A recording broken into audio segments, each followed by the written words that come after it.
just wishful thinking. We're always telling teams, you need to be a culture of continuous improvement. And so to help them become a culture of continuous improvement, we send them out for training. Training for A3s, training for Scrum, training for Kanban, training for just all sorts of different things that are supposed to suddenly propel you into enlightenment and being a culture of continuous improvement.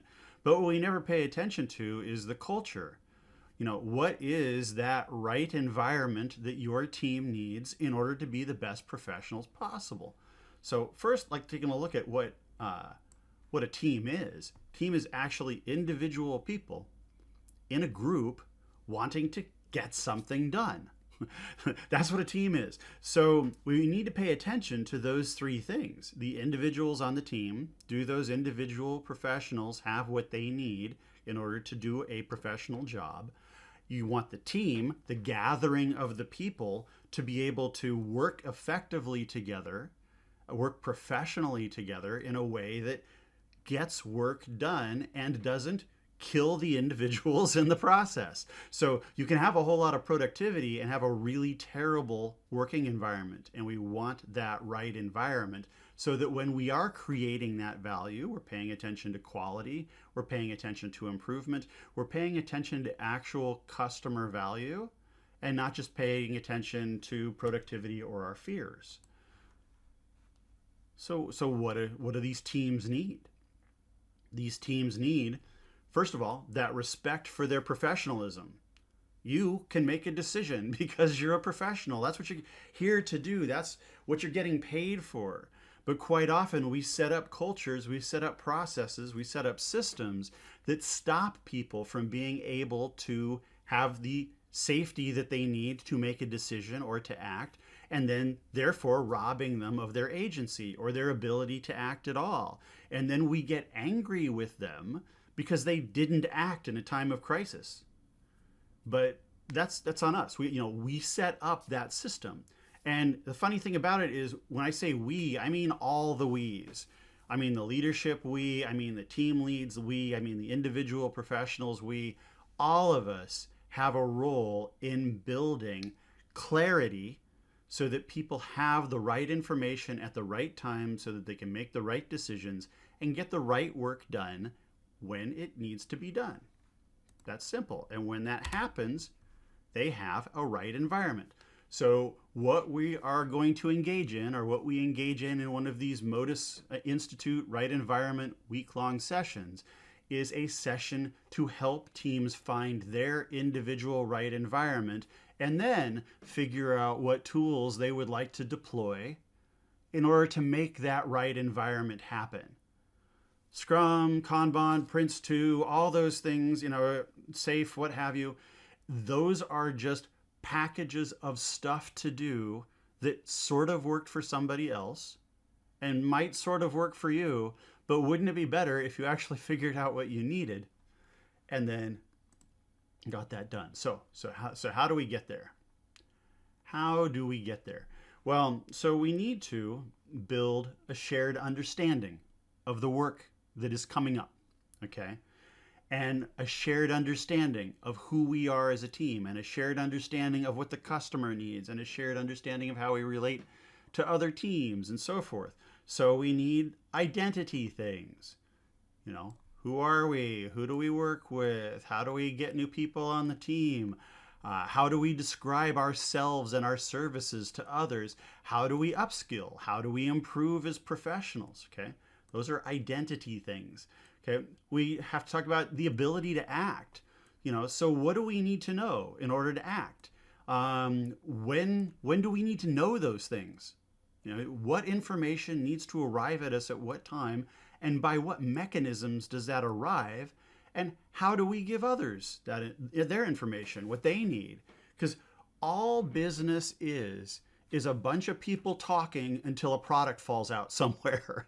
So you have some idea, and then you talk, and you have a whole bunch of meetings. You get together, you build some things. Some of them work, some of them don't. And in the end, almost by magic most of the time, a product results. So if we actually start to think about these things, maybe it won't be so magical. Maybe we can actually have a little bit of, again, clarity around the work that's being done. Okay, we also need to know that the workaday things, the operations and workflow stuff. So what work do we know is coming up?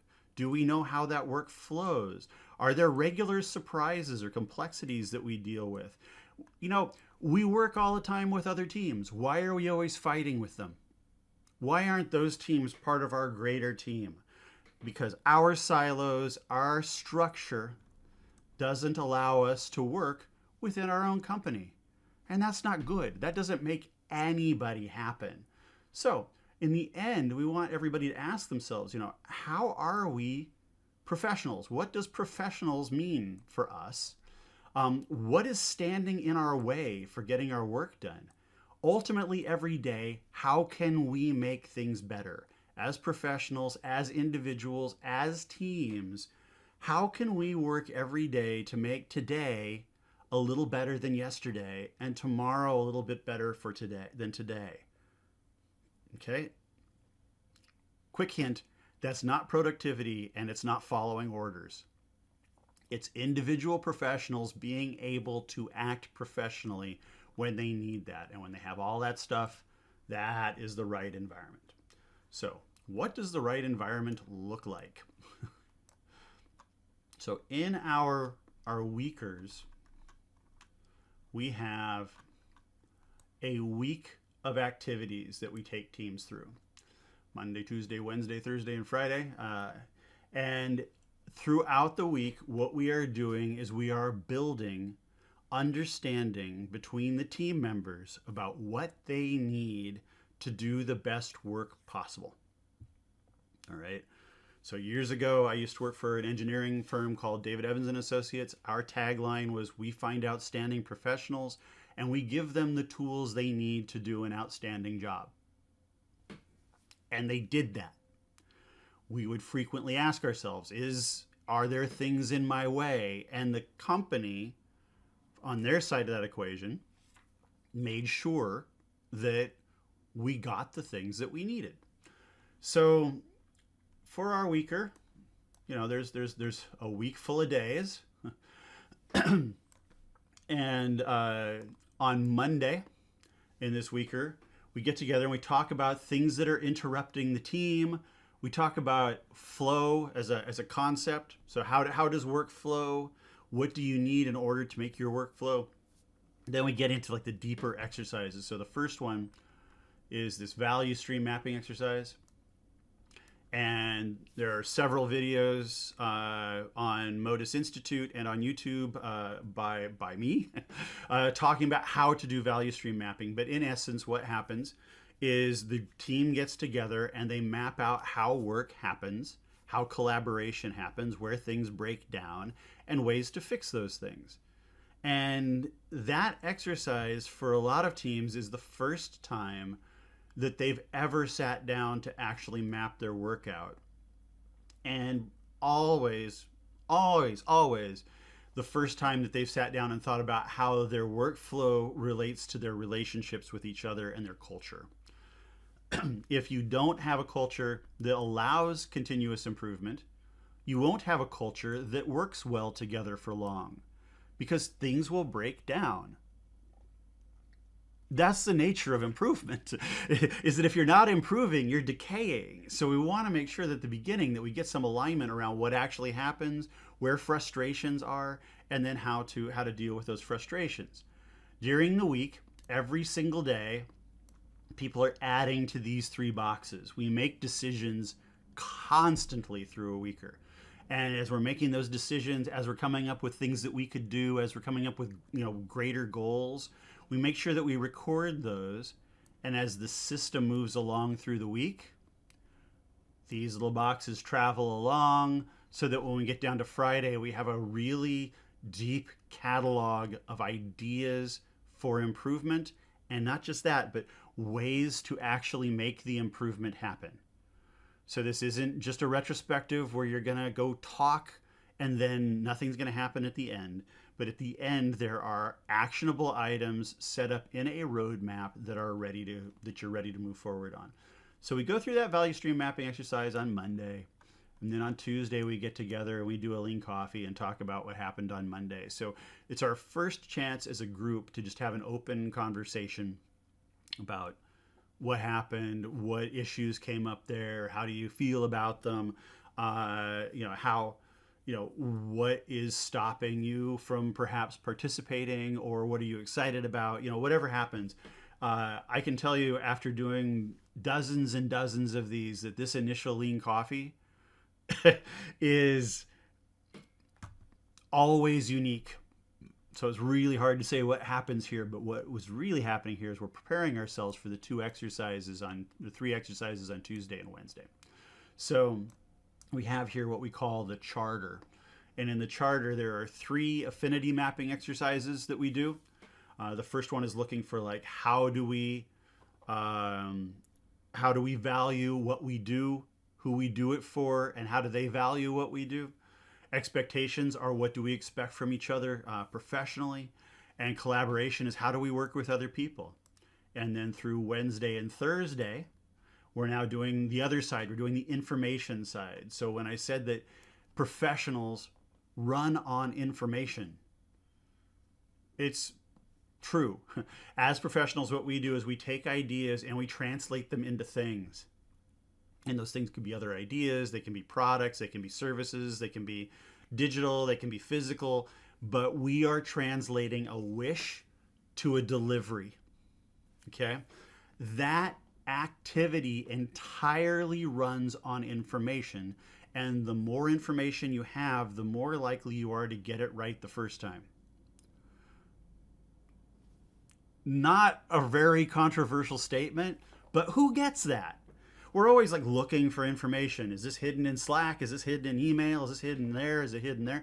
We want to make sure that we know what information we are regularly missing, where that information might be lying, and just basically say we're going to, in the future, communicate with each other in a way that is more collaborative and more respectful. So this is especially true during COVID, when we're all spread out all over the place, where every hey, where's this is a Zoom call, or it's a highly interrupting Slack message with that tap, tap, tap. That little woodblock sounded really, really benign until, I don't know, about January 2021, where you woke up screaming in the middle of the night about the Slack woodblock sound. So we want to make sure that we limit the amount of time that we spend answering questions for which the answer already exists. So anytime we go to other people, it should be for a creative or a novel reason, and not just hey, where's this? Hey, where's that? Is this done? Are you done? Is this blah, blah, blah, blah, blah, blah, blah, blah, blah. So we want to make sure that we're setting up systems that provide professionals with the information they need when they need it in a way that doesn't make them bother each other, so that when you spend time together, it's for the highest value possible. Then we get to Friday. Friday, we take all that stuff and those black boxes that were coming along with us with all those options about things that we could do, and we turn them into a list of improvements or potential collaborations. We turn them into a roadmap. We're going to do this, and we're going to do this, and we're going to do this, and we're going to do this. And we turn that into a communications agreement where we say, here's how we're going to communicate with each other. These 3 things, in the end, are an actionable representation of your culture. So you spent the first 4 days coming up with the culture and the things that you were missing as a professional in order to get your work done. And now you're coming up with a set of cultural agreements, of things to do, of operations that support that culture and support those needs. Win-win. So these week-long events, these weekers as we call them, these right environment activities, they are super intense. So we tend to meet for about 4 hours a day on Slack or on Zoom, and we say don't work the rest of the day because this is a lot to think about, and this is of primary importance if people want to continue or to have a team that is highly functional at all. So every highly functional team I've ever seen collaborates intently. And they have to, because that's what a team is. It's a group of individuals working together. That's collaboration, okay? These are the rule set that we are setting up as a group to collaborate. That's really cool. And it's not based on an ideology. It's not based on, a mechanism that someone else has described. It's saying, what do you need? And then we're going to go out and make sure that you get what you need. That's simple. That is a weaker.